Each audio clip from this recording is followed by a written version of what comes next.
Welcome sa Tinagalog Novela, damang-dama sa sariling wika. Huwag kalimutang mag-like, share, at mag-subscribe para sa mas marami pang kwento. Roar! Isang dagandong ng dragon ang umalangaw sa arena ng martial arts, dahilan para mamaga ang pandinig ng lahat at manginig ang kanilang katawan.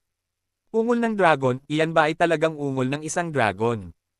Abay grabe, anong klase ng teknik sa suntok ito? Lahat ay napasigaw sa pagkabigla. Gumagamit siyang luho ng isang hanay ng teknik sa kamao mula sa Nine Heavens Dragon Tamang teknik na tinatawag na Dragon Emperor Feast.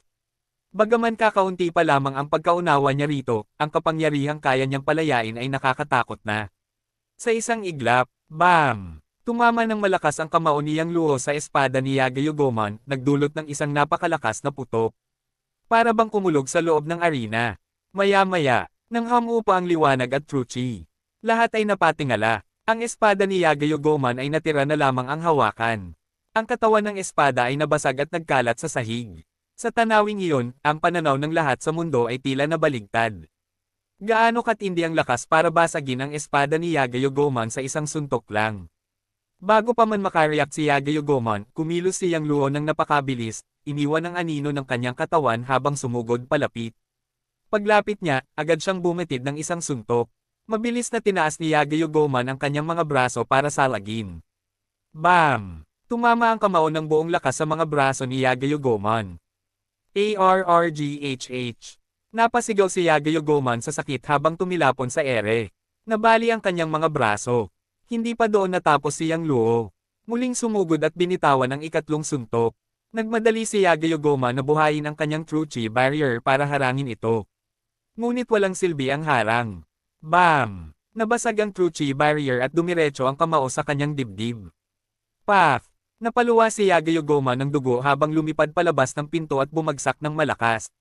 Sa suntok na iyon, hindi lang nabasag ang lahat ng buto niya, kundi nasugatan pa ang kanyang mga laman loob at nabasag ang kanyang dantian. Sa puntong ito, ang tatlong eksperto mula sa bansang Socorro ay lahat naging baldado. Muling natahimik ang buong arena. Mabilis ang paghinga ng lahat at malakas ang kabog ng kanilang dibdib habang nakatingin kay Yang Luo na para bang isa siyang Diyos. Napakalakas niya. Ang isang huling yugto na Grandmaster, si Yagayogomon, ay napalay sa tatlong suntok lang. Perfected Grandmaster Realm, malamang nasa Perfected Grandmaster Realm na ang lakas ni Ginoong Yang. Sigaw ni Qiao Jingsong na hindi maitago ang pagkabigla. Siguradong ganoon nga, kung hindi, paano niya tatalunan si Yagayogomon ng ganoon kadali. Dagdag ni Chen Qingshan na nanginginig ang boses. Posible kaya na si Ginoong Yang ay nasa Martial Highness Realm na? Tanong ni Yuan Shichuan habang lumulunok. Imposible, wala pa akong nakikitang ganoong kabata na Martial Highness Realm expert, mariing tugon ni Qiao Jingsong. Sa buong bansa, kakaunti lamang sa wala pang 30 taong gulang ang nakakaabot sa Martial Highness Realm. Sa arena, tumingin siyang luho kay Sato Taro. Dahil sa takot, lumuhad si Sato Taro at nagmakaawa, Ginoong Yang, nagkamali ako. Patawarin mo ako, sa tingin mo ba palalampasan kita? Malamig na tanong ni Yang Luo. Ngumisi si Sato Taro, ngayong napuli mo na ang tatlong nakatatanda kong kapatid, siguradong hindi ka patatawarin ng aming master. Kung aatakihin mo ako ngayon, lalo mo lang siyang magagalit. Kaya mas mabuting, hindi na siya nakapagtapos ng pangungusap. Isang malakas na sipa sa dibdib mula kay Yang Luo ang nagpahagi sa kanya ng higit 10 metro. Bumagsak siya at nagdugo sa bibig, bagsak ang dibdib, at basag din ang kanyang dantian. Tumingin si Yang Luo ng malamig at nagsabi, kahit ang master mo, kapag dumating. Pipiliin ko rin siya. Pagkatapos ay tumingin siya sa mga disipulo ng Iki-Iki Karate Dojo at sumigaw, lumayas kayo agad.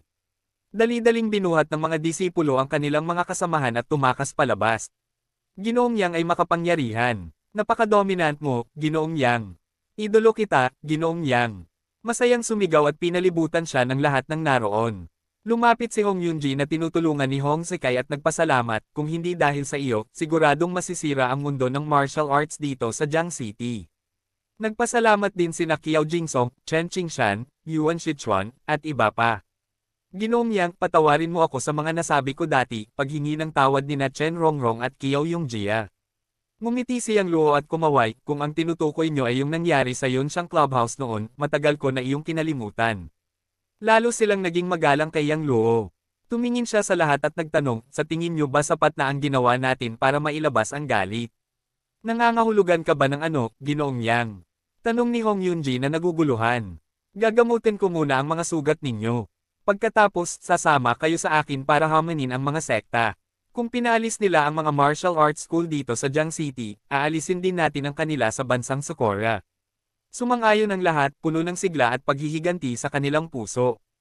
Pagkatapos gamutin ni Yang Luo ang mga sugatan, halos lahat ay gumaling na, kaya lalong lumaki ang kanilang paggalang sa kanya, hindi lang sa kanyang pambihirang martial arts kundi pati na rin sa kanyang pambihirang galing sa medisina.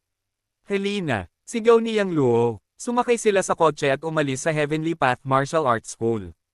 Jiang City East District. Sa isang mataong kalye, naroon ang isang country Socorro Dojo. Ang martial arts school na ito ay tinatawag na Ikiki Karate Dojo. Ito ay pinapatakbo ni Sato Taro. Nang maitatag ang Ikiki Karate Dojo, nagdulot ito ng matinding dagsa ng mga magpaparehistro. Maraming kabataang Chino ang sabik na sumali upang matuto ng karate. Sa mga sandaling ito, sa harap ng dojo, dalawang binatang mula sa country Socorro, nakasuot ng puting martial arts uniform na may itim na sinturon sa bewang at nakasuot ng kahoy na sandalyas, ang nagbabantay sa pintuan at nag-uusap. Ngumiti ang lalaking may parisukat na mukha sa payat ang mukha at sinabi. Tanaka-kun, dinala ng dojo master si Nakamura-kun, Kitada-kun, at Yagayo-kun para hamanin ang mga dojo ngayon. Tiyak na lahat ng 19 na martial arts school na pinapatakbo ng mga Chino ay mapapaalis na sa kanilang lugar. Siyempre, ngumiting mayabang ang payat na lalaki at nagsabi. Ang mundo ng martial arts dito sa Jiang City ay puro walang kwenta. Tiyak na kayang-kaya ni Nakamura-kun at ng iba pa na tapokan ito at ipakita ang lakas ng martial arts ng country Socorro. Hahaha, malakas na tawa ang pinakawala ng parisukat ang mukha.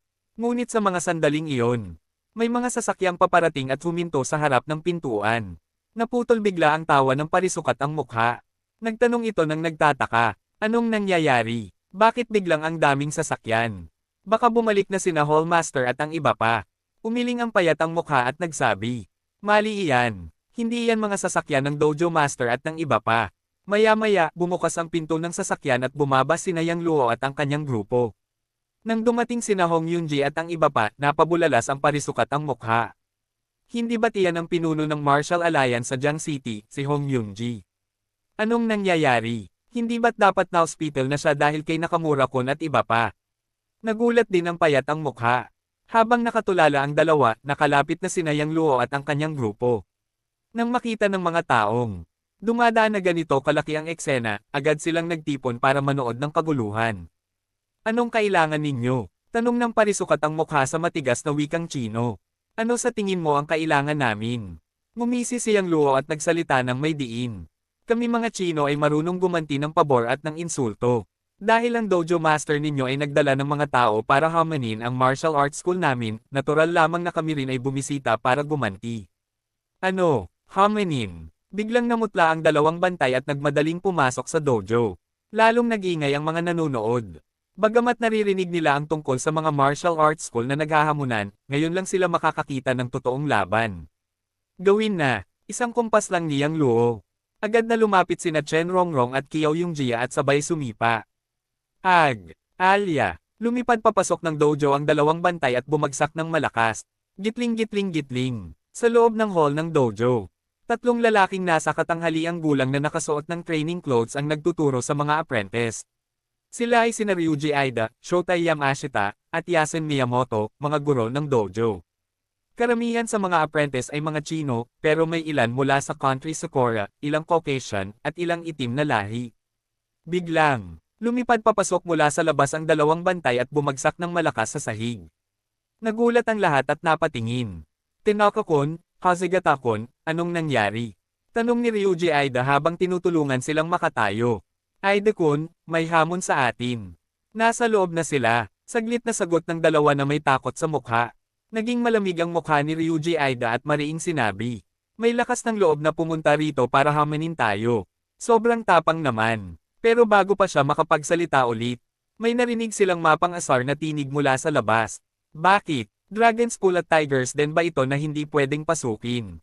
Nang tumingin sila, nakita nilang papasok sina Yang Luo at maraming tao, kasunod ang mga usisero. Nang makita sina Hong Yunji, nagulat sina Ryuji Aida. Ngumisi si Yang Luo. Bakit? Nagulat ba kayo na ligtas sina Alliance Master Hong at ang iba pa? Talagang nagulat sina Ryuji Aida. Anong nangyayari? Hindi ba't dinala ni Dojo Master sina Nakamura-kun, Kitada-kun, at Yagayo-kun para hamanin sila? Bakit sila mismo ang pumunta rito na parang walang nangyari? Bago pa makapagsalita si Ryuji Aida, lumabas ang isang babaeng nakasuot ng puting martial arts uniform na may puting sinturon. Maganda ang katawan at makapal ang makeup. Nakakamay sa bewang, mainit ang tono ng boses. Ang China ay bansa ng kagandahang asal. Hindi ba kayo nahihiya na magdala ng ganito karaming tao para lang hamanin kami? Siya si Wang Shaoli, isang apprentice sa dojo. Sumali siya sa Ikiki Karate Dojo dahil naniniwala siyang mas malakas ang karate ng Country Sakura at dahil gusto niya si Sato Taro. Tumingin si Yang Luo sa kanya at nagtanong, "Galing ka ba sa Country Sakura?" Sumagot si Wang Shaoli, "Ako'y Chino." Malamig na tanong ni Yang Luo, "Kung Chino ka, bakit ipinagtatanggol mo ang mga taga-Sakura?" Sabi ni Wang Shaoli, "Totoo, Chino ako, pero nahihiya ako sa mga ginagawa ninyo. Tahimik lang ang martial arts school pero dumating kayo para hamanin kami, para kayong mga tulisan." Pagkarinig nito, dumilim ang mukha ni Hong Yunji. Hindi nila akalaing may kababayan silang papanig pa sa mga taga-Sakura at tatawagin silang mga tulisan. Napangiti si Yang Luo, "Alam mo ba kung bakit kami nandito para hamanin kayo?" Mainit ang tono ni Wang Shaoli. "Paano ko malalaman kung bakit? Kung ganun, sasabihin ko sayo." Lumamig ang mata ni Yang Luo at malakas na sinabi. Hindi pa nakakalipas, ang dojo master ng Ikiki Karate Dojo ay nagdala ng mga tao para hamanin ang Chinese dojo at nanakit nang marami sa aming mga guro at estudyante. Nagmayabang pa sila na tatapakan nila ang mundo ng martial arts sa Jiang City. Kaya kami nandito para hamanin kayo. Pagkarinig nito, agad na naintindihan ng mga usisero ang nangyari. Sila pala ang nagsimula. Grabe ang yabang ng mga ito. Tama lang na hamanin sila at turuan ng leksyon. Napuno ng galit ang boses ng mga nanunood. Pati ilang Chinese apprentices sa loob ay hindi natuwa. Pero sumigaw si Wang Shaoli. "Anong masama roon? Nagpunta lang si Hallmaster Sato para makipagpalitan ng kaalaman. Natalo kayo dahil mahina kayo. Ngayon magdadala pa kayo ng marami para mag-haiganti. Anong klaseng galing yan? Kung may tapang kayo, hintayin niyo si Hallmaster Sato at makipaglaban kayo sa kanila ng isa-isa." Nanlamig ang tingin ni Yang Luo. Matamang nakatitig siya kay Wang Shaoli at sinabi, "Interesante, talagang interesante. Ang mga tao mula sa bansang Sakura ay nagdala ng mga tao para sipain palabas ang ating mga paaralan ng Chinese martial arts, at tinatawag mo itong palitan ng kaalaman. Pero kapag may pumupunta para hamanin ang dojo ninyo, tinatawag mo itong gawain ng mga tulisan. Miss, kung mahal mo talaga ang bansang Sakura, bakit nandito ka pa rin sa China?" Umismit si Wang Shaoli at sinabi, "Akala mo ba gusto kong manatili sa China? Kung may pagkakataon lang, papalitan ko agad ang aking nasyonalidad at titira ako sa bansang Sakura." Malalim na bumantong hininga si Yang Luo at tumingin sa mga Chinese apprentices na naroon. "Ngayong maganda na ang pamumuhay ninyo, nakakalimutan na ninyo ang dagwang kasaysayan noon at iniisip na mas maganda ang lahat sa bansang Sakura. May bansang Sakura Street, bansang Sakura Dojo, bansang Sakura School, at iba pa dito sa China. At kayo naman, nagsimula na ring magsuot ng kimono at tularan ang mga kaugalian at kultura nila. Sa paningin ninyo, lahat ng bagay sa bansang Sakura ay mas maganda kaysa sa China. Dahil matagal na kayong nakaluhod, hindi na kayo makakatayo. Pero ang hindi ninyo alam, ang kultura natin sa China ay isa sa pinakamatanda at pinakadakilang kultura sa mundo. Napakaraming bansa ang nag-aagawan para matutunan ang ating kultura, pero kayo, gustong talikuran ang sarili at tularan ang kultura ng ibang bansa. Nakakalungkot lang talaga. Namula ang mukha ng maraming Chinese apprentices at natahimik. Maging ang mga nanunood ay tila nahaplos at napabuntong hininga. Pero tumutol si Wang Shaoli. Mas maganda ang lahat sa bansang Sakura. Sa martial arts, ang kanila ay talagang malakas. Ang Chinese martial arts ay puro palabas lang at walang silbi. Kahit hamanin ninyo kami, wala kayong laban. Nandyan si Aida Sensei, Yamashita Sensei, at Miyamoto Sensei, siguradong bogbog sarado kayo hanggang malaglag ang mga ngipin ninyo. Gusto ninyong hamanin ang dojo? Sige, subukan ninyo. Kahit bigyan ko pa kayo ng 100 tapang, hindi ninyo magagawa. Pak! Hindi pa siya natatapos magsalita nang lumapit si Kiao Yungjia at sinampal siya. ARRGHH. Napahiyaw si Wang Shaoli at tumilapon. Malamig na sinabi ni Kiao Yungjia. "Paf! Sino ka ba para magyabang? Matagal na kitang hindi gusto. Kung hindi ka lang babae, kanina pa kita pinaluhod. Paano mo ako nasample? Papatayin kita. Umatake si Wang Shaoli, pero bago siya makalapit, lumapit si Chen Rongrong at siya naman ang sumampal dito. Malamig ang tono niya. Magkapwa tayong Chinese at babae. Pero nakakahiya ka. Agad na umiyak si Wang Shaoli at nagsumbong kina Ryuji Aida at sa dalawa pa. Mr. Aida, Mr. Yamashita, Mr. Miyamoto, sinaktan nila ako. Dapat ipaghiganti ninyo ako. Tumangala si Ryuji Aida kay Yang Luo at mariing sinabi. Nasaktan mo ang aking apprentice. Hindi ba't sobra na yan? Masama ba iyon? Balik ni Yang Luo. Ikayo, hindi ba mas masama ang ginawa ninyo? Sagot ni Ryuji Aida. Gusto ninyong hamanin kami. Sige, magpapadala ng tig-3 tao sa magkabilang panig. Ang matalo, luluhod at hihingi ng tawad. Sige, tugon ni Yang Luo. Dagdag pa ni Ryuji Aida. At dahil wala pa ang Hallmaster namin, bawal mo siyang isama sa laban. Alam niyang hindi puro palabas lang ang Chinese martial arts, may mga tunay na mandirigma rin. Kaya't gusto niyang tiyakin na lamang sila. Sige, sagot pa rin ni Yang Luo, bagaman alam niya ang taktika nito. Sa panig namin, lalaban ako, si Mr. Yamashita, at si Mr. Miyamoto, sabi ni Aida. Sino ang sa inyo? Mr. Yang, ako na, sigaw ni Hong Zekai. Kasama ako, ani Kiao yung Jia. Ako rin, dagdag ni Chen Rongrong. Wag na, sagot ni Yang Luo. Ako na lang mag-isa. Ramdam niya na ang tatlo ay pawang mid-stage Conatrail Martial Warriors. Alam niyang tiyak na matatalo ang tatlong kasama niya kung sila ang lalaban. Oo, Mr. Yang. Sabay na tugon ni na Hong Zekai. Nagulat ang lahat, apprentices at mga manunood, sa sinabi ni Yang Luo. Kuya, mag-ingat ka. Malakas ang tatlong iyan. Oo, dati, may mga goons na naningil ng protection fee, pero binugbog lang sila ng tatlong iyan. Kung marami naman kayo, bakit hindi ka pumili pa ng dalawa? Ngumiti lang si Yang Luo. Salamat sa pag-aalala, pero kaya kong tapusin ang tatlong basurang iyan mag-isa. Sa gilid, napapahagik at sina Hong Yunji, Chen Rongrong, at Kiao Yungjia. Alam nilang kapag si Mr. Yang ang kumilos, walang laban ang kahit lahat ng dojo master sa Jiang City. Tuwang-tuwa si Ryuji Aida at nagtanong. Sigurado ka bang mag-isa ka lang? Sigurado, sagot ni Yang Luo. Sige, simulan na natin.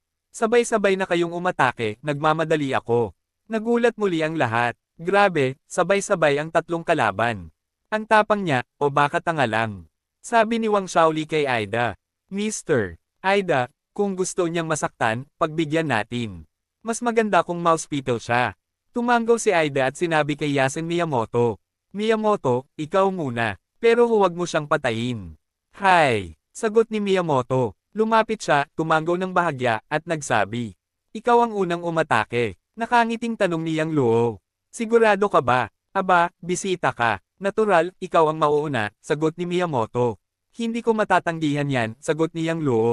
At sa isang iglap parang kidlat ang kilos niya papunta kay Miyamoto. Masyadong mabilis kaya walang nakakita sa kanyang galaw. Bam! Sa isang malakas na tunog, tumilapon si Miyamoto ng higit 10 metro at bumangga sa pader bago bumagsak at samuka ng dugo. Tapos na ang laban. Sunod, sigaw ni Yang Luo, ni hindi man lang niliinggan ang kalaban. Sa isang iglap, tumahimik ang buong arena. Lahat ay nakatingin kay Yasen Miyamoto na nakahandusay ng mahigit 10 metro ang layo at umuungol sa pagkahilo. Lahat sila ay tulala. May mahabang katahimikan bago siya muling tumingin pataas. Tapos na agad. May isang umubo at nagtanong ng nanginginig ang boses. Grabe, ang lakas ng taong to.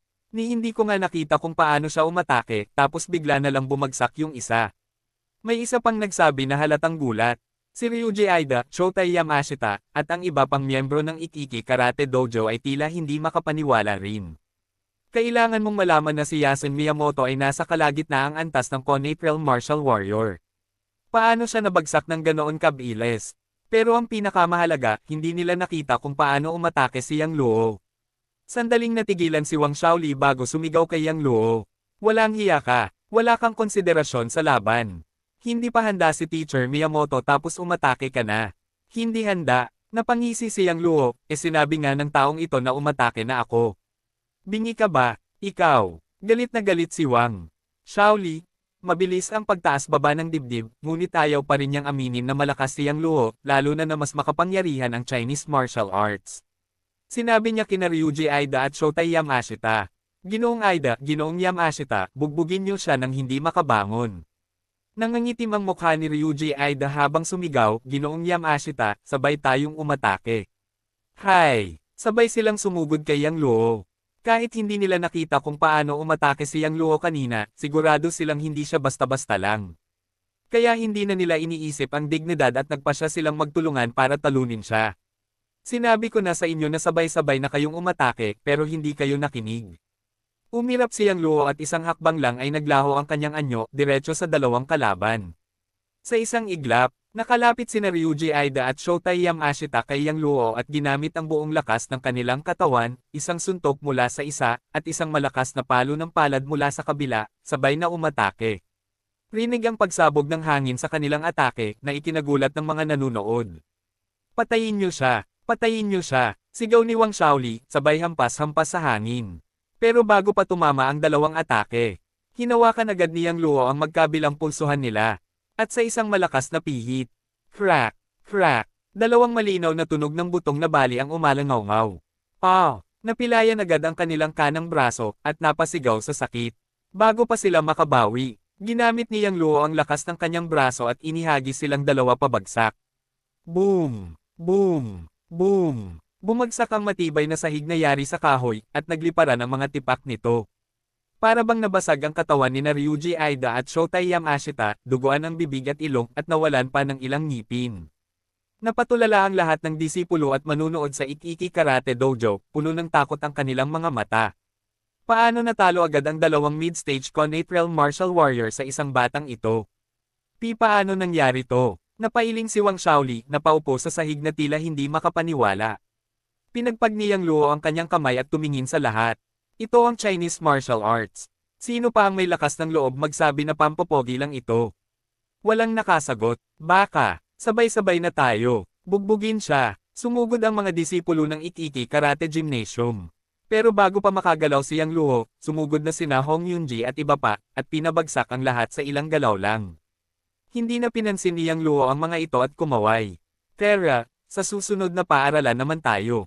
Tara. Sagot ni Hong Yunji at lumakad palabas ng dojo. Gitling-gitling-gitling. Makalipas ang ilang oras, Teng Fei Aikido Dojo, natalo. Heart Valley Jujutsu, natalo. Shenwu Sword Dojo, natalo. Hanggang sa loob ng ilang oras, nalibot nila at winalis ang 28 martial arts schools ng Country Socorro sa Jiang City.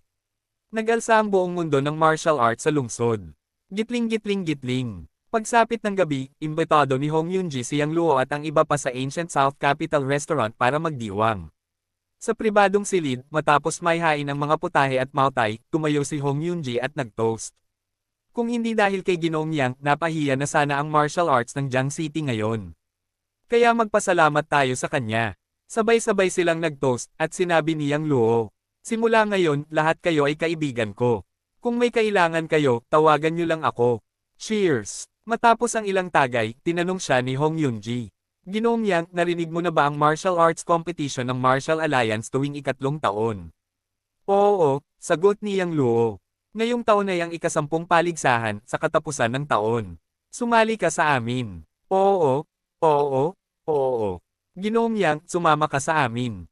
Pagdating ng oras, sumabat din si Kiao Jinsong ng may kasabikan, Ginoong Yang, kung ikaw ang magiging kinatawan ng Martial Alliance ng Jiang City sa kompetisyon, tiyak na anggat ng husto ang Martial Alliance ng Jiang City at makakapasok sa nangungunang 10. At sa lakas mo, tiyak na makakakuha ka ng pwesto sa Earth Ranking. Sabi ni Chen Qingshan, sa lakas ni Ginoong Yang, paano lang siya magkakaroon ng pwesto sa Earth Ranking? Sa palagay ko, kwalipikado si Ginoong Yang na makapasok sa top 10 nanograms Earth Ranking. Tama, napakalakas ni Ginoong Yang. Hindi lang sa Earth Ranking, posibleng mapasama pa siya sa Heaven Ranking. Sabay na sumang-ayon si Yuan Shichuan. Sa sandaling iyon, lahat ng Hallmasters ay nakatingin kay Yang Luo na puno ng pag-asa. Nag-isip muna si Yang Luo at saka sinabi, ayaw ko sanang tanggihan ang mabuting alok nyo. Pero sa ngayon, wala talaga akong balak na sumali sa martial arts competition. Kaya sana bigyan niyo muna ako ng oras para mag-isip. Pagkarinig sa kanyang sagot, halatang nadismaya ang lahat. Kumaway si Hong Yunji at sinabi, dahil may sarili namang konsiderasyon si Ginoong Yang, huwag na niyo siyang pilitin. Sabay lingon kay Yang Luo at dagdag, Ginoong Yang, pag-isipan mong mabuti. Kung maging eksperto ka sa Earth o Heaven rankings, napakaraming benepisyo niyan. Kapag napagdesisyonan mo na, pwede mo akong tawagan kahit kailan. Sige, sagot ni Yang Luo. Tumagal ang sulo-salo hanggang alas 11 ng gabi. Kahit sanay uminom sina Hong Yunji at iba pa, sobra pa rin ang nainom nila dahil sa magandang mood ngayong araw. Buti na lang at may mga tauhan mula sa iba't ibang martial arts school na sumando sa kanila. Tumanggi si Yang Luo sa paanyaya ng iba na sabay silang umalis at lumabas mag-isa mula sa kainan. Pagdating sa pintuan ng cafeteria, mamantong hininga siya at pinilit ilabas ang alak sa katawan. Plano sana niyang tawagan si Su Qingmei. Pero siya ang naunang tawagan ni Su Qingmei. Pagka-connect ng tawag, "Qingmei, tapos ka na ba?" Tanong agad ni Yang Luo. Ikaw si Yang Luo, pero hindi boses ni Su Qingmei ang narinig niya, kundi mababang tinig ng lalaki. Naningkit ang mata ni Yang Luo at malamig na nagtanong, "Sino ka?" Nagbanta ang kabilang linya, walang pakialam kung sino ako. Nasa kamay ko si Su Qingmei ngayon. Kung ayaw mong may mangyaring masama sa kanya, pumunta ka agad sa lugar na itutukoy ko. Napagtanto ni Yang Luo na dinukot si Su Qingmei. Kumikislap ang malamig na liwanag sa kanyang mata at sumiklab ang galit sa puso niya. Sino kaya ang dumukot kay Su Qingmei? Ang pamilya Jiang, He, Song, o Liu.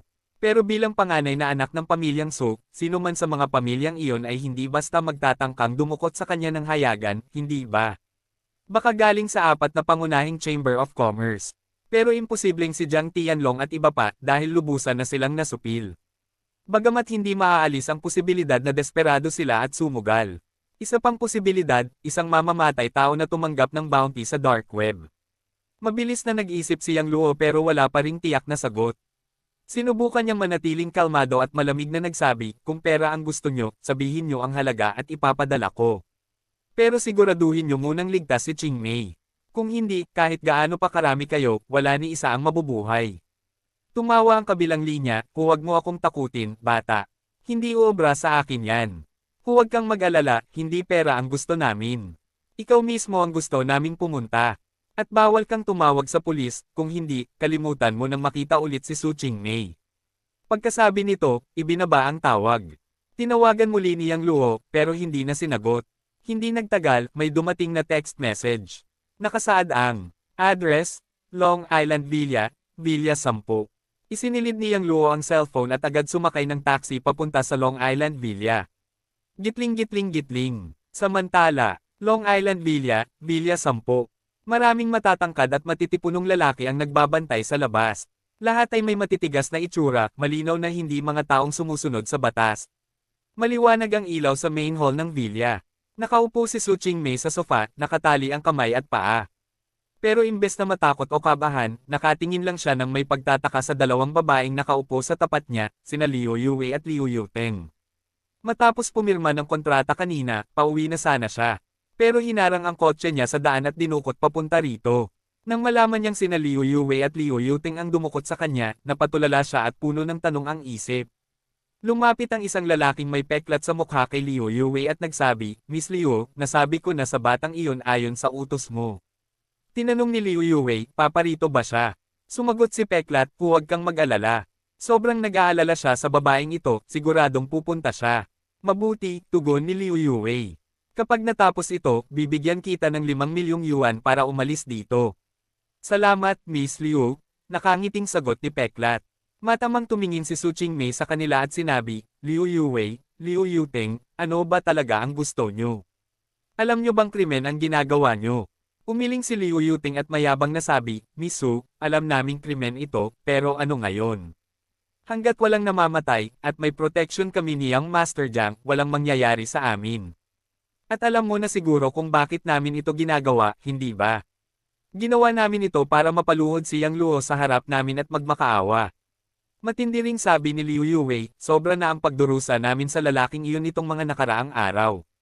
At higit sa lahat, may kakayahan siyang iligtas ang lolo ko pero tumanggi siya. Suklam na suklam ako sa kanya." Napabuntong hininga si Su Qingmei at sinabi, "Bakit hindi niyo tanungin ang sarili niyo kung bakit? Nang dumating si Yang Luo sa Jiang City, kung kahit kaunting kabutihan lang ang ipinakita niyo sa kanya, hindi niya pababayaan ang lolo mo. Kahit sandali pa lang kaming magkasama, kilala ko na siyang mabuti. Isa siyang doktor na may malasakit. Hindi siya mag-iiwan ng taong naghihingalo. Kayo ang dahilan kung bakit siya nasaktan. Manahimik ka." Sigaw ni Liu Yuwei. Hindi ka namin dinala rito para sermonan kami. Ikaw ang panganay na anak ng isang first-class na pamilya sa Jiang City. Wala kang alam sa hirap ng isang third-rate na pamilya tulad namin. Kahit iniisip ng iba na mayaman kami, palagi kaming nabubuhay sa takot na tapoka ng mga mas mataas na pamilya. Kaya gusto kong magpakasal sa pamilyang Zhao para maiangat ang Liu family sa second-rate level. Mali ba yun? Nakakunot noo si Su Qingmei, walang mali sa pagnanais mong umangat ang pamilya nyo. Pero kung tinupad lang ng Liu family ang kasunduan noon at pinapasok si Yang Luo sa pamilya. Sa tulong ni Yang Luo, hindi lang second-rate level, kundi kaya pa niyong maging first-rate o top family sa buong China. Pero dahil sa kayabangan nyo at sa paulit-ulit na pang-aapi kay Yang Luo, tiniis niya ang lahat ng kahihiyan, at kaya siya naging ganoon kalamang sa inyo. Tumahimik ka. Hysterical na sumigaw si Liu Yuwei kay Su Qingmei. Natural na nagsisisi siya, pero ngayong nandito na sila sa puntong ito, patay na ang kanyang lolo. Wala nang paraan para maisalba ang sitwasyon. Kaya kailangan niyang lumaban kay Yang Luo hanggang dulo at year-on siya sa ilalim ng kanyang mga paa. Galit ding nagsalita si Liu Yuteng, Su Qingmei, mas mabuting bawasan mo ang salita mo. Kung hindi, hindi kami magiging magalang sayo. Kung ibang tao ang dumukot sa kanya, baka talagang ang natakot si Su Qingmei. Pero nang malaman niyang sina Liu Yuwei at Liu Yuteng lang ang dumukot sa kanya, hindi na siya gaanong natakot. Alam kasi niya na hindi maglalakas loob ang dalawa na tuluyang galitin siya. Kaya tumangala siya at sinabi sa kanila, pinapayuhan ko kayong pakawalan na ako ngayon. Kapag pinalaya ninyo ako ngayon, magbubulag-bulagan ako na walang nangyari ngayong gabi. Kaya huwag na ninyong palakihin pa ang gulo. Kapag kumalat ito, kahit si Jiang Mingyo ay hindi na kayo mapoprotektahan. Sa tingin nyo ba, para sa pamilya ninyo, tuluyang puputulan ni Jiang Mingyo ang ugnayan sa aming pamilya Su? Medyo nagbago ang ekspresyon ni Liu Yuwei. Mukhang may punto rin ang sinabi nito. Pero agad na nagsalita si Liu Yuteng, ate, huwag kang papaapekto sa mga salita niya. Sinabi na niyang Master Jiang na tao na niya tayo, kaya tiyak na poprotektahan niya tayo. Tumanggaw si Liu Yuwei at malamig na sinabi kay Su Qingmei, nandito na tayo sa puntong ito. Hindi na kami uurong. Kailangang makita ko si Yang Luo ngayong gabi. Dapat niyang lumuhad sa harapan namin at mag-sorry habang nagkakabog. Malalim na napabuntong hininga si Su Qingmei. Alam niyang wala ng pag-asa ang dalawang ito, bulag na sila sa galit. Wala nang saysay pa ang magsalita. Nag-aalala siya na kapag dumating talaga si Yang Luo, magiging pabigat lang siya.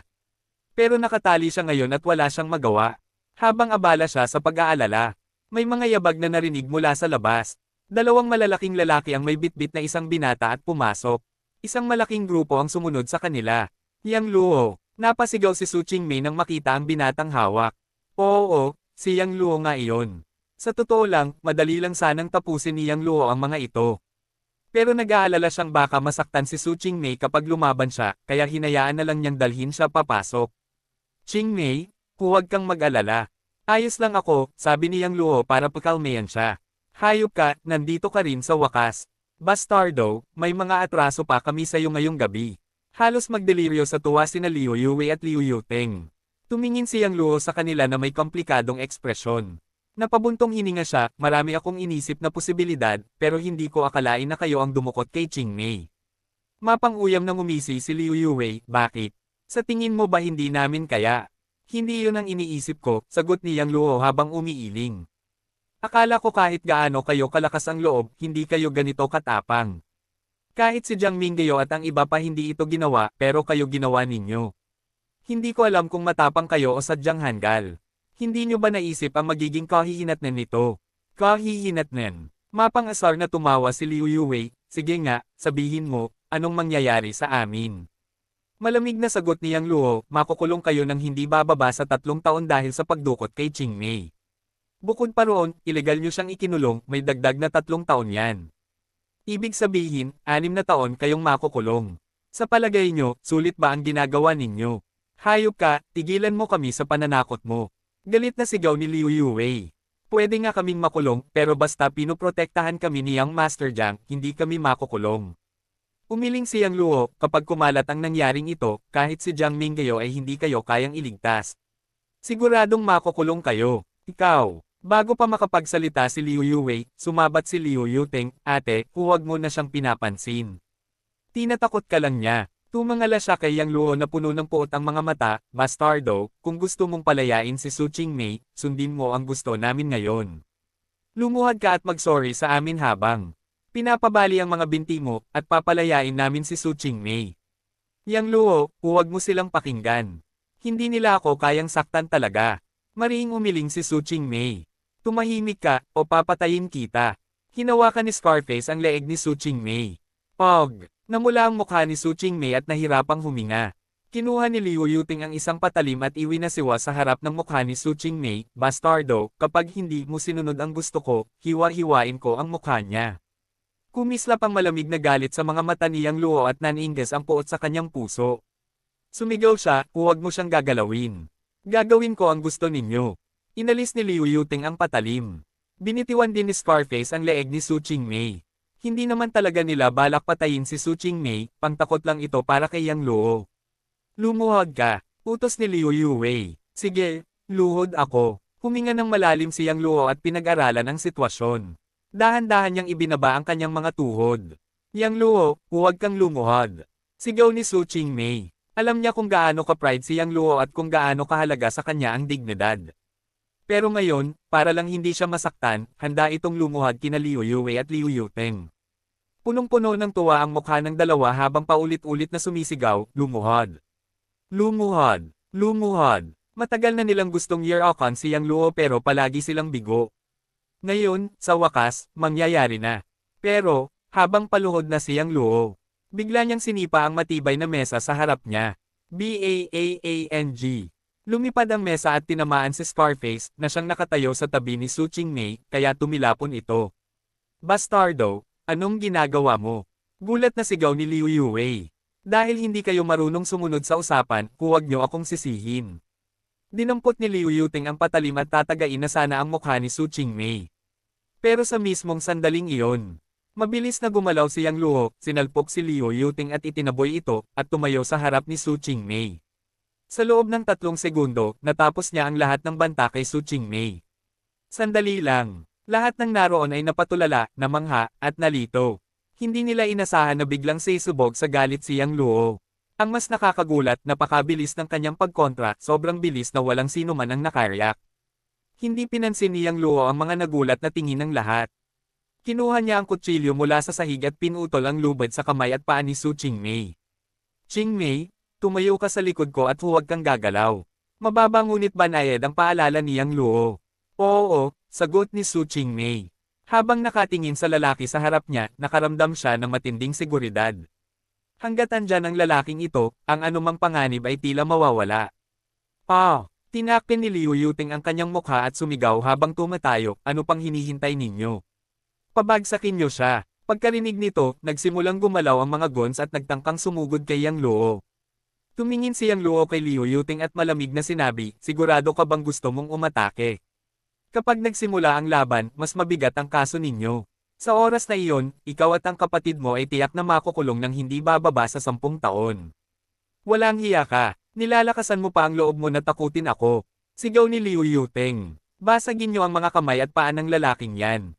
Bibigyan ko kayo ng dagdag na 10 milyon. Pagkarinig na may dagdag na 10 milyon, kumislap ang mga mata ng mga tauhan. Wala nang pag-aalinlangan, sabay-sabay silang sumugod kay Yang Luo. Ngunit nakatayo lamang si Yang Luo sa harap ni Su Qingmei at pinabagsak ang lahat ng umatake sa kanya. Ilang minuto lang ang lumipas. Kalahati ng mahigit 20 kriminal sa bulwagan ay bagsak na. Itinaas ni Yang Luo ang daliri. At tinawag ang natitirang mga tauhan, habang nakangisi, "Hindi ba gusto nyo akong wasakin? Sige, tuloy pa." Nag-aatubili ang mga natira, hindi na sila makalapit. Napagtanto nila na kahit payat at tila mahina si Yang Luo, ang lakas nito ay hindi kapanipaniwala. Hindi siya basta matatalo, kaya't sabay-sabay silang nagpasya na tumakas. "Gusto nyo pang tumakas? Hindi pwede." Malamig ang boses ni Yang Luo habang inilabas niya ang mga pilak na karayom mula sa kanyang singsing at inihagis ito. Swish! Swish! Swish! Bumagsak ang mga karayom sa mga binti ng mga tumatakbong kriminal, agad na nawala ng pakiramdam ang kanilang mga paa at natamba sila. Nang makita nina Liu Yuwei at Liu Yuting na bagsak ang lahat ng kanilang mga tauhan, namutla sila at natigilan. Hindi nila inaasahan na bigong-bigo ang kanilang maingat na planadong pagkidnap. Nakahinga ng maluwag si Su Qingmei at nagsabi, Yang Luo, umalis na tayo. Umalis? Bakit naman? Malamig na tanong ni Yang Luo habang nakatingin sa magkapatid na Liu. Pinatawad ko sila ng ilang beses at binaliwala sila, pero paulit-ulit nila akong ginugulo. Akala ba nila, wala akong limitasyon sa pasensya? Maaari ko silang patawarin, pero kailangan nilang magbayad sa ginawa nila, at ay padadala ko sila sa kulungan para magsisi. Tumawa ng mapanlate si Liu Yuwei, Hoy aso, sa nakikita ko ngayon, ikaw ang nanakit. Hindi mapapatunayan na kinidnap namin si Su Qingmei. Hanggat hindi kami umaamin, walang makakaalam. Ano bang pakialam ko kung umamin kayo o hindi? Balik ni Yang Luo habang ngumingisi. Kinuha niya ang cellphone mula sa bulsa at pinatugtog ang recording. Bago pa siya pumasok, inona niya ang recorder ng telepono para makuha ang ebidensya ng kanilang krimen. Pagkarinig nito, lalong namutla at nanginig ang magkapatid. Rinig niyo ba? Tanong ni Yang Luo matapos patayin ang recording. Kayo mismo ang umamin na kinidnap at ikinulong si Su Qingmei at sinaktan pa siya.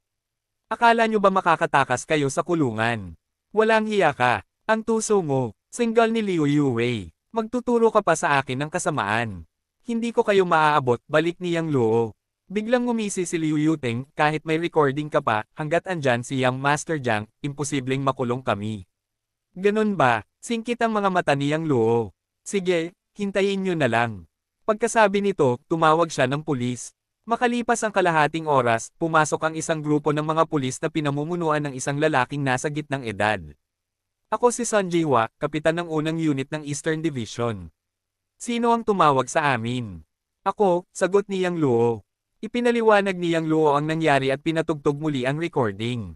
Habang nagsasalita si Yang Luo, palihim na nagpadala ng mensahe si Liu Yuwei sa kanilang pamilya. Matapos mapakinggan ang recording, iniutos ni Kapitan Sun, dalhin silang lahat. Agad na inaresto ng mga pulis sina Liu Yuwei, Liu Yuteng, at ang lahat ng kriminal at inilabas ng villa. Humarap si Sun kay Yang Luo at Su Qingmei, sumama kayo sa amin para magbigay ng pahayag. Okay, sabay nilang sagot. Dinala sila sa himpilan, habang sina Liu Yuwei at Liu Yuteng ay agad na ininteroga. Samantala, sa villa ng pamilya Liu. Ang kapal ng mukha ng dalawang iyon. Kinidnap pa nila ang panganay na anak ng pamilya Su. Galit na sigaw ni Liu Zanhua, ang bagong pinuno ng pamilya matapos mamatay si Liu Changhe. Zanhua, huwag ka nang magalit, iligtas mo muna sina Yuwei at Yuteng. Hindi pwede silang makulong. Iyak ni He Xinlan. Umiiyak ka na naman. Ikaw ang nagpispoil sa kanila kaya naging ganyan sila. Sumabat ang ikalawang anak na si Liu Zanyuan, Kuya, huwag na tayong magtalo. Mag-isip tayo ng paraan para mailabas sila.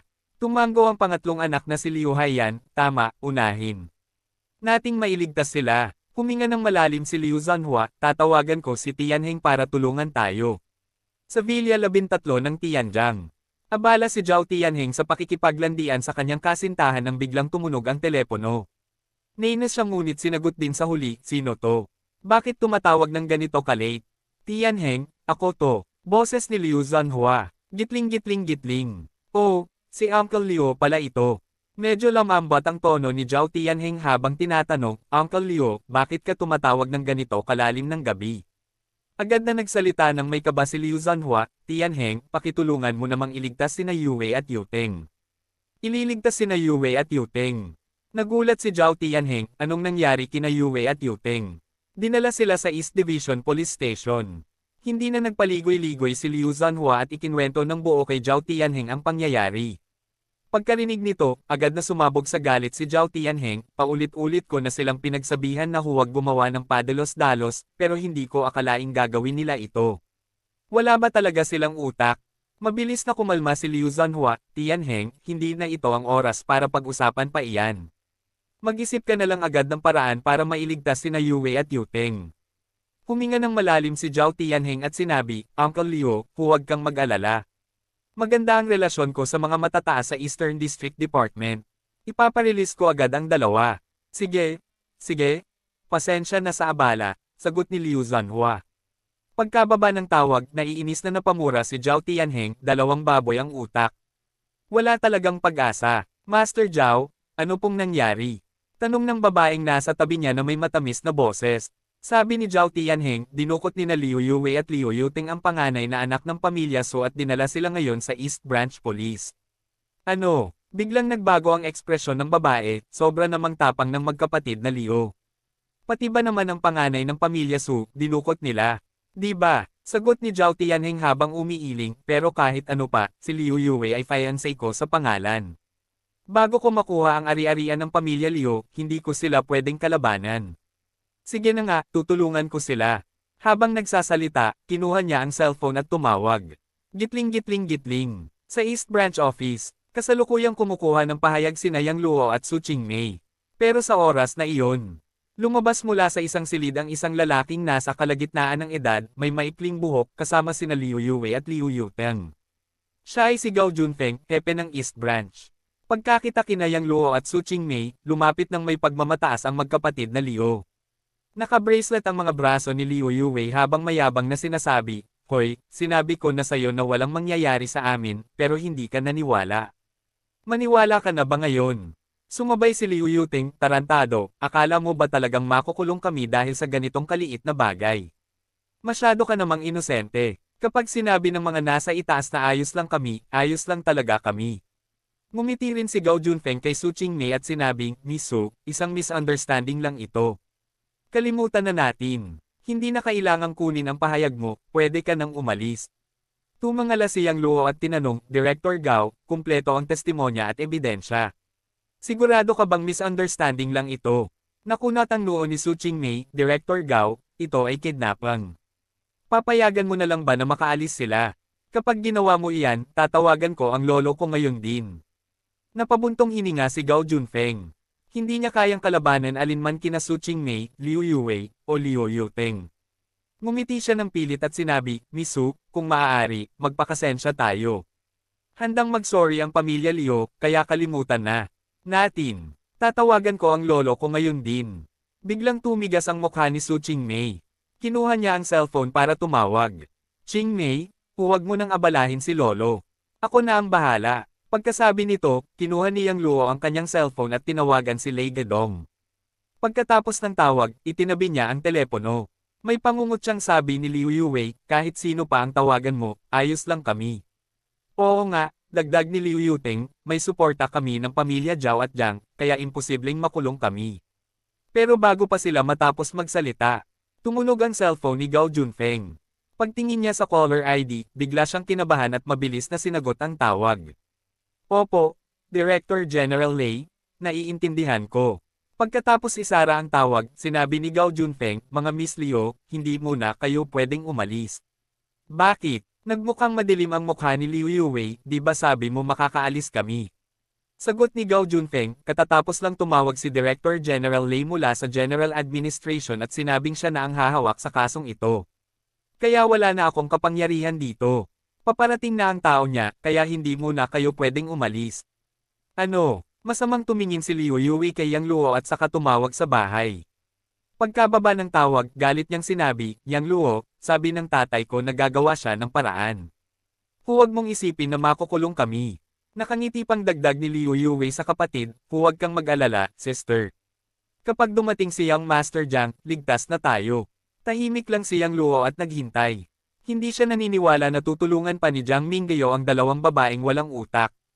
Gitling-gitling-gitling. Samantala, sa bilya ng pamilya Liu, sa ikalawang palapag. Mas lalong nainip si Liu Zanhua, "Tumawag sa akin si Yue at sinabing pwede na sana silang makalabas, pero tinawagan ni Yang Luo si Director General Lei ng Jiang City General Administration. Siya na ang hahawak sa kaso." Sabi ni Liu Zanyuan, "Kuya, tawagan mo ulit si Tianheng at sabihin mong kontaken si Young Master Jiang. Kapag dumating si Young Master Jiang, kahit si Director General Lei ay wala nang magagawa." "Sige, tatawag na ako." Tinawagan ni Liu Zanhua si Zhao Tianheng. Gitling-gitling-gitling. Sa Tianjiang Villa, Villa 13. Nakaupo sa kama si Zhao Tianheng, naninigarilyo at naghihintay ng balita. Tumunog ang telepono at nakita niyang si Uncle Leo ang tumatawag.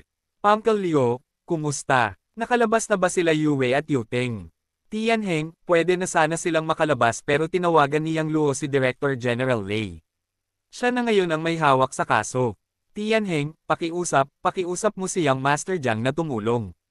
Kapag tinulungan niya kami, susunod na sa pamilya Jiang ang pamilya Liu." "Sige, kakausapin ko si Young Master Jiang." Pagkababa ng tawag, napabuntong hininga si Zhao Tianheng at tinawagan si Jiang Minggayo. Pagka-connect, magalang na sabi ni Zhao, "Yang Master Jiang, si Tianheng ito. Pasensya na sa abala ngayong gabi." "Sige, sabihin mo na," sagot ni Jiang Minggayo. Ipinaliwanag ni Zhao Tianheng ang buong pangyayari. Pagkatapos makinig, nanahimik si Jiang Minggayo ng ilang minuto. Sa malalim na tinig, sinabi niya, "Zhao Tianheng, kaya kung ipakiusap sa tiyo ko na ayusin ito, pero abala siya ngayon sa pakikipaglaban kay Luo Zhongyo. Sa tingin mo ba, lalabas siya sa ganitong oras?" Dagdag ni Zhao, "Yang Master Jiang, sabi ni Uncle Leo na kapag tinulungan mo sila, susunod na sa iyo ang pamilya Leo, kaya..." Napangisi si Jiang Minggayo, "Maraming third-rate na pamilya sa Jiang City. Bakit ko pa kailangan ang pamilya Leo?" "Oo, kailangan ng pamilya Jiang ng kakampi, pero kung ganoon kamangmang ang kakampi, huwag na lang." Agad na naintindihan ni Zhao ang ibig niyang sabihin. Walang emosyon si Jiang Minggayo nang magsalita, "Sige, huwag mo nang ipaglaban ang pamilya Leo. Hayaan mong harapin ng dalawang babaeng iyon ang sarili nilang kagagawan." Pagkatapos noon, ibinaba niya ang telepono. Tumanggaw lang si Zhao Tianheng at tinawagan si Liu Zanhua. Pagkasagot ng tawag, agad na narinig ang boses ni Liu Zanhua. "Mas mahigit, Tianheng, ano ang sinabi ni Yang Master Jiang? Tutulong siya, di ba?" Nag-isip muna sandali si Zhao Tianheng bago sumagot. "Mas mahigit, Uncle Leo, dahil nakialam na si Director General Lei sa usaping ito, sinabi ni Yang Master Jiang na mas mabuting huwag na siyang makialam." "Mas mahigit, ha?" Agad na nagpanik si Liu Zanhua. "Mas mahigit, Tianheng, pakiusap mong muli si Yang Master Jiang. Basta't mailigtas lang niya sina Yue at Yuteng, handa ang pamilya Leo na magbayad ng kahit anong halaga." Napabuntong hininga si Zhao Tianheng. "Mas mahigit, Uncle Leo, sinabi ni Yang Master Jiang na kung ayaw niyang lumabas sa usaping ito, hindi na talaga siya lalabas. Kaya mas mabuti sigurong humanap na kayo ng ibang paraan." Pagkasabi nito, ibinaba na niya ang tawag. Gitling-gitling-gitling. Sa vilya ng pamilya Leo, sa isang silid sa ikalawang palapag. Nakatingin si Liu Zanhua sa teleponong ibinaba na at tuluyang bumagsak sa sofa. "Mas mahigit, kuya, ano raw ang sabi ni Tianheng? Tutulong ba si Yang Master Jiang?" Mabilis na nagtanong si Liu Zanyuan. "Mas mahigit, Zanhua, sabihin mo nga. Tutulong ba si Yang Master Jiang?" Tanong din ni Hizinlan na halatang kinakabahan. Umiling si Liu Zanhua na tila tuliro. "Mas mahigit," sabi ni Tianheng, "dahil nakialam si Director General Lei, ayaw nang makialam ni Yang Master Jiang." Pagkarinig nito, natahimik ang lahat. Nagsisigaw at umiyak si Hizinlan na parang nasisiraan. "Mas mahigit, ibig bang sabihin, makukulong talaga sina Yue at Yuteng?" Hindi pwede. "Zanhua, mag-isip pa tayo ng ibang paraan. Mas mahigit, anong magagawa pa natin?" Galit na sumigaw si Liu Zanhua. "Mas mahigit, kung mismong si Yang Master Jiang ay ayaw tumulong, kanino pa tayo aasa dito sa Jiang City? Noon ko pa sinabi sa kanila na huwag guluhin si Yang Luo, pero ayaw nilang makinig. Wala na akong magagawa sa bagay na ito." Pagkasabi niya, umakyat na siya sa itaas na galit na galit. "Mas mahigit, napasigaw si Hizinlan at bumagsak sa sahig, umiiyak ng husto. Gitling-gitling-gitling. Sa East Branch Office, nakakrus ang mga braso ni na Liu Yue at Liu Yuting at nakatayo sa gilid na may mayabang na ekspresyon. Wala silang kaunting takot na makikita sa mukha. Ngunit biglang pumasok ang isang grupo ng mga nakauniporme. Nangunguna ang isang matapang at magandang dalaga, si Chu Yanran. "Mas mahigit, Captain Chu, nandito na kayo." Bati ni Gao Junfeng na may ngiti. Tumanggaw si Chu Yanran at nagtanong. "Mas mahigit, Director Gao, nasaan sila?" Itinuro ni Gao Junfeng ang magkapatid. "Mas mahigit, ayan sila." Tiningnan lang ni Chu Yanran ang dalawa at walang sabi-sabing nag-utos. "Mas mahigit, dalhin na sila."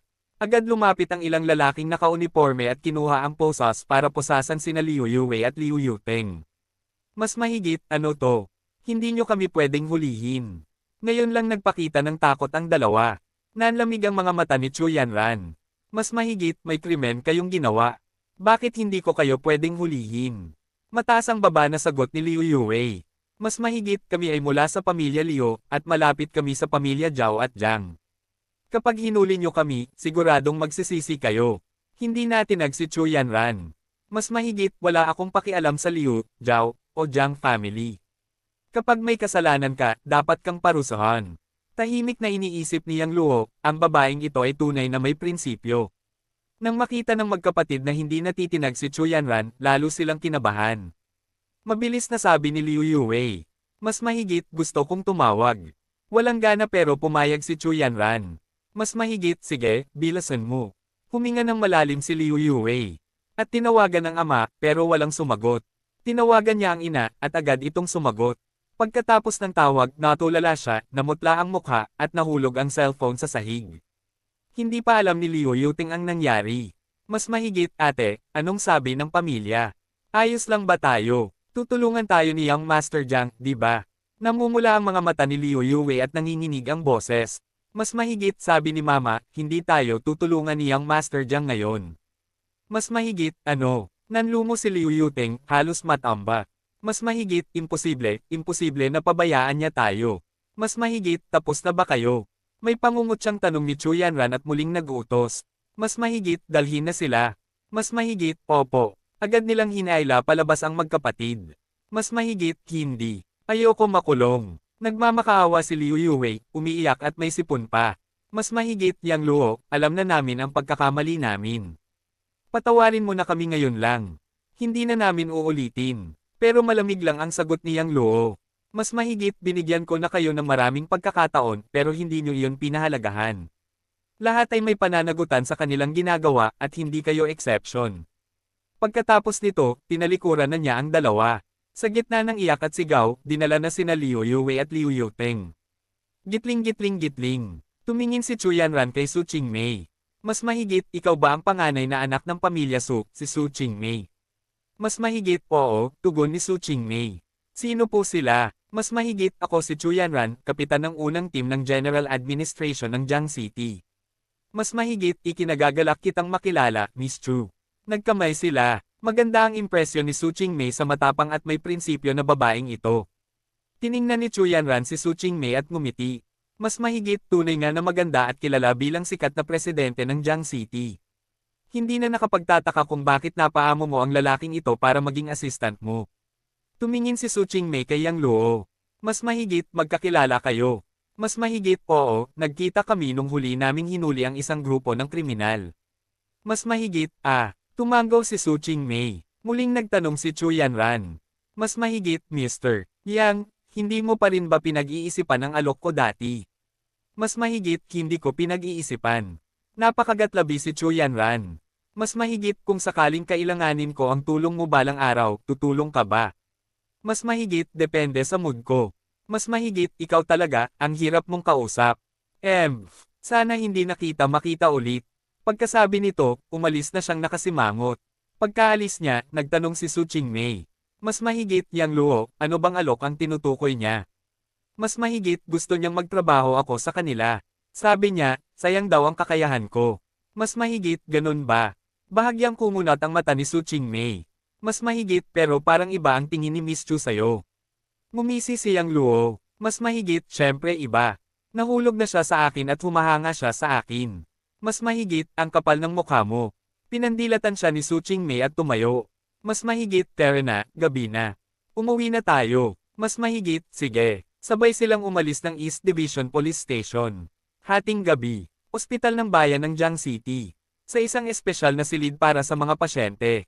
Nakahiga sa kama sina Sato Taro, Nakamura Aikyo, Kitada Karyo, at Yagayo Seiman. Bagaman wala na silang panganib sa buhay, kailangan na nilang gugulin ang natitirang buhay nila sa kama. Bukod pa rito, wasak na ang kanilang dantian at hindi na sila muling makakapagsanay ng kultibasyon. Para sa mga mandirigma sa sining ng pakikidigma, mas masahol pa ito kaysa sa kamatayan.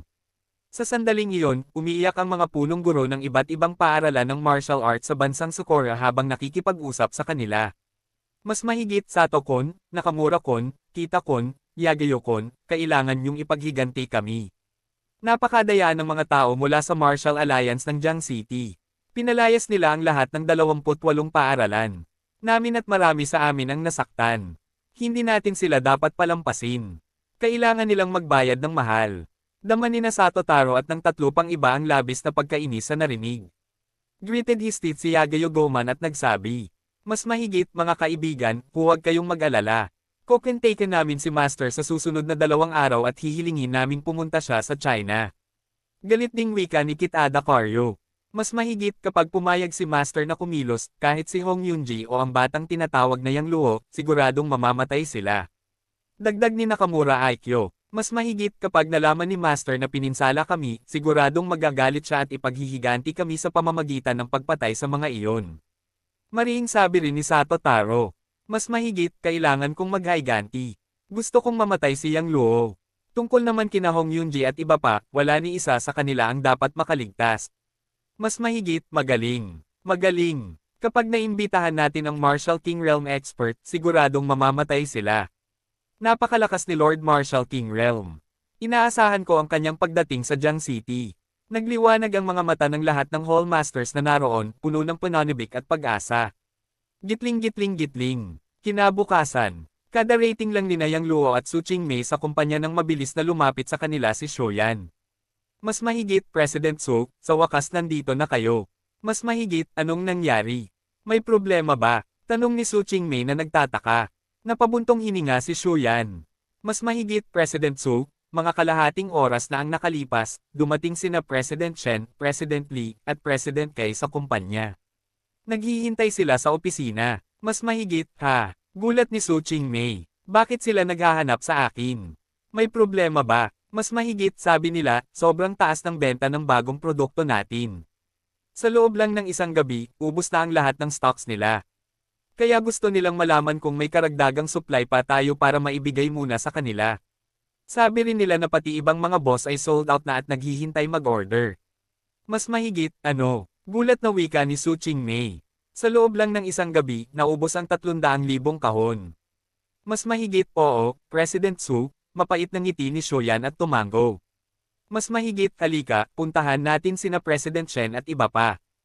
Huminga ng malalim si Su Qingmei at nagtungo na sa opisina, kasunod ni Yang Luo at Shoyan. Gitling-gitling-gitling. Kahit maaga pa, abala na ang lahat ng empleyado sa opisina. Halos sumabog na ang mga telepono. Agad lumapit ang isang empleyado. Mas mahigit, President Su, may stock pa ba tayo? Kaninang umaga pa lang, nakatanggap na ako ng 12-dosenang tawag. Lahat nagtatanong kung may produkto pa. Mas mahigit, oo, President Su, marami rin akong natanggap na tawag. Mas mahigit, President Su, halos 100 tawag na ang natanggap ko. Napangiti ng may halong inis si Su Qingmei. Mas mahigit, kulang ang oras kaya wala tayong stock sa ngayon. Sabihin sa mga boss na maghintay muna. Kapag natapos ang ikalawang batch ng produksyon, agad natin itong ipapamahagi. Pagkatapos ay nagtuloy na siya sa opisina. Gitling-gitling-gitling. Pagbukas niya ng pinto, nadatnan niya sina Shenyun, Li Sihai, at Kai Donglei na nakaupo at nag-uusap. Pagdating niya, agad silang tumayo. Mas mahigit, President Su, sa wakas nandito ka na. Kung hindi ka pa dumating, baka puntahan ka na namin sa bahay. Mas mahigit, President Su, may stock pa ba? Simula kagabi hanggang ngayon, para nang manhid ang kamay ko sa kakasagot ng telepono. Mas mahigit, oo nga, parang mas mabuti pampatayin ko na lang ang cellphone ko. Itinaas ni Su Qingmei ang mga kamay. Mas mahigit, President Chen, President Li, President Kai, hindi ko akalaing magiging ganito kasikat ang bagong produkto kaya 300,000 kahon lang ang ginawa namin. Wala na talagang stock. Kailangan munang maghintay para makakuha ulit ng produkto. Bagaman inasahan na nila ang ganitong sagot, halata pa rin ang pagkainis sa kanila. Pinayapa sila ni Su Qingmei. Mas mahigit, huwag kayong malungkot. Maghintay lang tayo. Dahil maganda ang benta, walang masama sa kaunting paghihintay. Tumango si Shenyun. Mas mahigit, sige, President Su.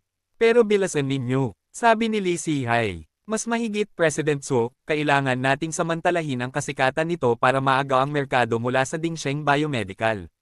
Siguradong alam na nila ang sitwasyon, kaya gagawa sila ng paraan para labanan tayo. Kapag nakagawa sila ng mas magandang produkto, magiging mahirap para sa atin. Ngumiti si Yang Luo. Mas mahigit, President Li, huwag kayong mag-alala. Nagsisimula pa lang tayo. Kahit anong ilabas na produkto ng Dingsheng Biomedical, kaya nating tapatan. Itong Jade Countenance Beauty Mask ay unang produkto lang. Marami pa tayong mas magagandang ilalabas sa hinaharap. Natawa si Li Sihai. Mas mahigit, tama ka. Basta may Divine Doctor Yang, hindi tayo mauubusan ng magagandang recipe. Puri naman ni Kai Donglei. Mas mahigit, syempre, si Divine Doctor Yang ay parang Diyos sa larangan. Kaya niyang higaitan ang Dingsheng Biomedical sa kahit anong produkto. Napailing si Yang Luo na natatawa. Mas mahigit, sige na, huwag na ninyong istorbohin si President Su. Gawin na ninyo ang trabaho ninyo at maghintay na lang ng goods. Sabi ni Su Qingmei kay Donglei. Mas mahigit, President Kai, dahil maganda ang benta ng bagong produkto, balak ng Huamei Biomedical na dagdagan ang produksyon. Sana masiguro ninyo ang supply ng hilaw na materyales. Mas mahigit, naiintindihan ko. Sisiguraduhin ng Baolin Medicinal Herbs Company na mas marami kaming maibibigay sa inyo. Sagot ni Kai Donglei. Mas mahigit, salamat sa inyo, President Kai. Tugon ni Su Qingmei. Biglang sabi ni Li Sihai. Mas mahigit, President Su, naisip nyo na bang maghanap ng ahente sa ibang probinsya at lungsod para maibenta rin doon ang masks natin? Mas mahigit, oo, naisip ko rin iyan kagabi. Dahil maganda ang produkto, maaari nating palawakin ang merkado. Mas mahigit, tama. Sigurado akong papatok din ang produkto natin sa ibang lugar. Dagdag ni na Shenyon at kay Donglei. Ngayong itinuturing na nila ang sarili bilang bahagi ng Huamei Biomedical, natural lamang na gusto nilang mas lalo pang umunlad ang kumpanya. Please subscribe Tinagalog Novela Libre lang yan kaibigan. Maraming salamat po.